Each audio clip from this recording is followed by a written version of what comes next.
Hello students. आजकल हम class 12th UP board NCERT physics का चैप्टर 2 स्थिर वैद्युत विभव एवं धारिता पढ़ रहे हैं। कल हमने पढ़ा था वैद्युत द्विध्रुव की अक्षीय स्थिति में वैद्युत विभव। आज हमें ज्ञात करना है वैद्युत द्विध्रुव की निरक्षीय स्थिति में वैद्युत विभव।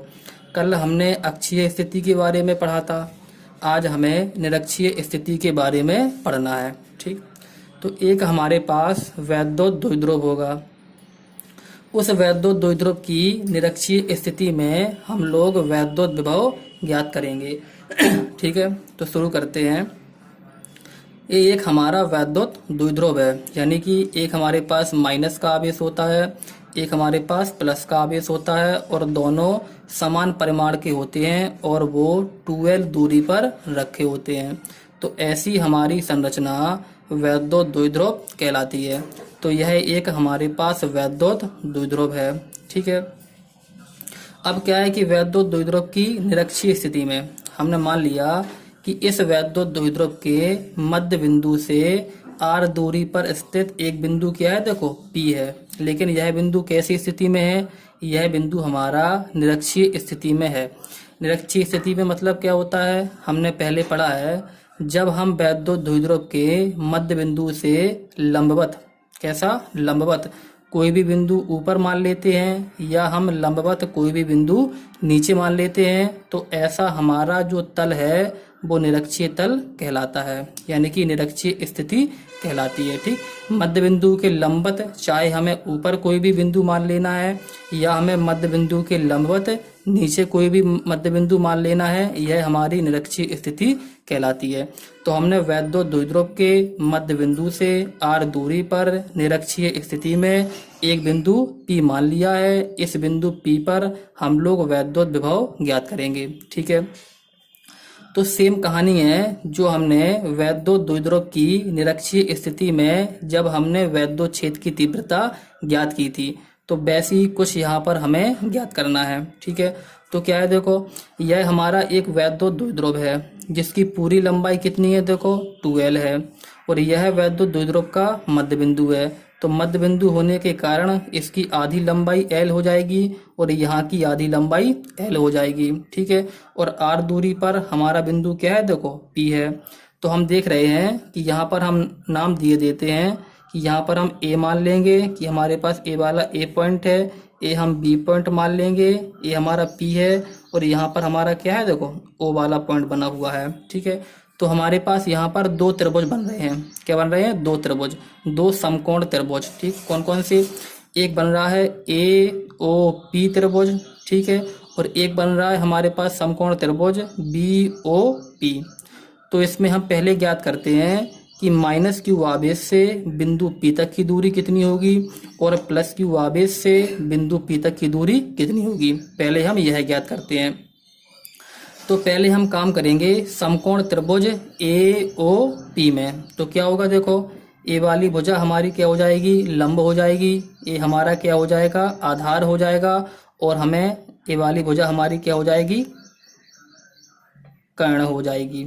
ठीक है, तो हमें क्या ज्ञात करना है, AP भुजा ज्ञात करनी है, यानी कि कर्ण हमें ज्ञात करना है। ठीक है, तो क्या होगा, देखो हमारी पाइथागोरस प्रमेय होती है कर्ण का स्क्वायर बराबर लंब का स्क्वायर प्लस आधार का स्क्वायर। तो क्या हो जाएगा, कर्ण का स्क्वायर हम निकालेंगे, लंब हमारे पास r है तो r का स्क्वायर हो जाएगा, और आधार हमारे पास L है तो धन L का स्क्वायर हो जाएगा। तो कर्ण स्क्वायर बराबर निकलेगा r स्क्वायर धन L स्क्वायर। कितना निकलेगा, देखो यहाँ पर लिखते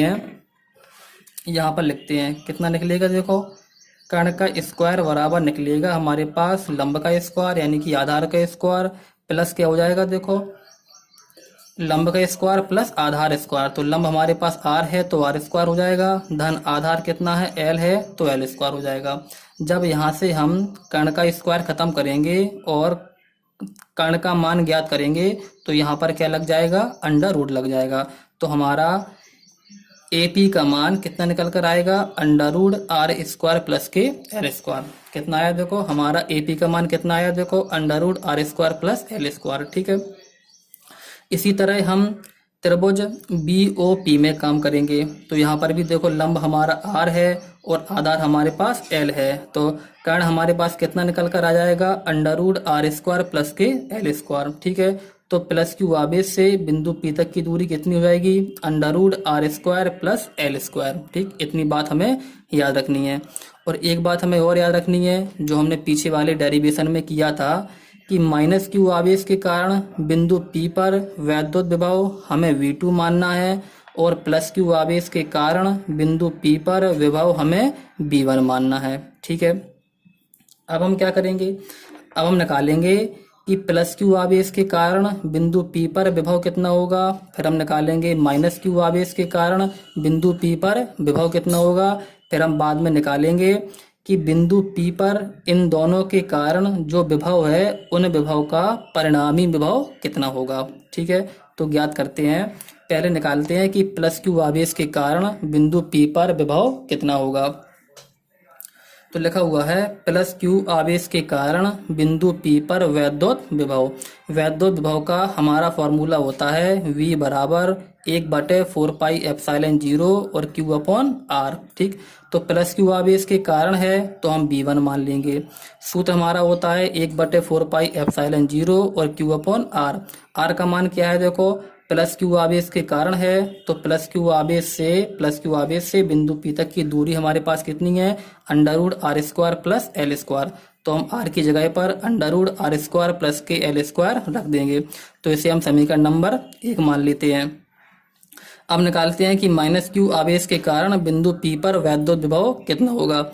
माइनस क्यू आवेश के कारण है तो V2 हो जाएगा, बराबर माइनस के कारण है तो यहाँ पर हमें माइनस लगाना पड़ेगा, क्योंकि विभव में हमें चिन्ह समेत लिखना पड़ता है। तो 1/4πε0 और सूत्र होता है Q/R। तो R की जगह पर कितना हो जाएगा, माइनस क्यू आवेश से बिंदु P तक की दूरी हमारी कितनी है, √R² प्लस के L²। तो यहाँ पर भी हम R की जगह पर लिख लेंगे √R² प्लस के L²। इसे हम समीकरण नंबर 2 मान लेंगे। ठीक है, अब हम क्या ज्ञात करते हैं, हमें B1 पता है, B2 पता है। अब B1 और B2 का हम परिणामी वैद्युत विभव ज्ञात करते हैं। तो बिंदु P पर परिणामी वैद्युत विभव कितना होगा, VP बराबर कल हमने बताया था कितना हो जाता, B1 प्लस के V2। ठीक, अगर हम बिंदु P पर परिणामी वैद्युत विभव ज्ञात करेंगे तो वो दोनों के विभव के योगफल के बराबर हो जाएगा, यानी कि VP बराबर B1 प्लस के B2। अब हम इसमें B1 और B2 के मान रख देंगे।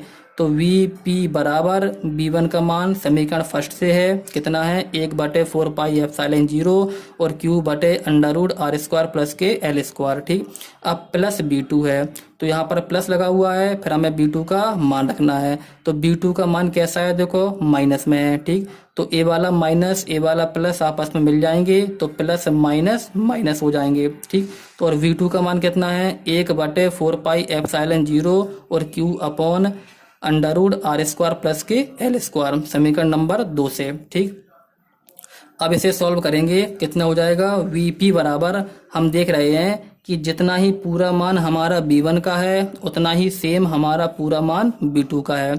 एक जो है हमारा प्लस में है और एक हमारा माइनस में है। ठीक, तो ये दोनों आपस में कैंसिल हो जाएंगे, क्योंकि दोनों एक जैसे हैं और एक प्लस में है और एक माइनस में है, तो दोनों आपस में कट जाएंगे। ठीक, कट जाएंगे तो यहाँ पर कितना बचेगा, 0 बचेगा। तो निकल कर आएगा VP बराबर 0, यानी कि बिंदु P पर हमारा विभव कितना निकल कर आएगा, 0 निकल कर आएगा। कितना आएगा, 0। तो इससे हमारा क्या निष्कर्ष निकलता है, इससे हमारा निष्कर्ष निकलता है कि वैद्युत द्विध्रुव की निरक्षीय स्थिति में वैद्युत विभव कितना होता है, 0 होता है। ठीक, यानी कि निरक्षीय स्थिति में वैद्युत विभव कितना होता है, 0। कोई पूछता है कि वैद्युत द्विध्रुव की निरक्षीय स्थिति में वैद्युत विभव कितना होता है, तो हमें बताना है 0 होता है। ठीक है, आज के लिए इतना ही। इस वीडियो को 1 से 2 बार देखना है, समझ में आ जाएगा। Thank you.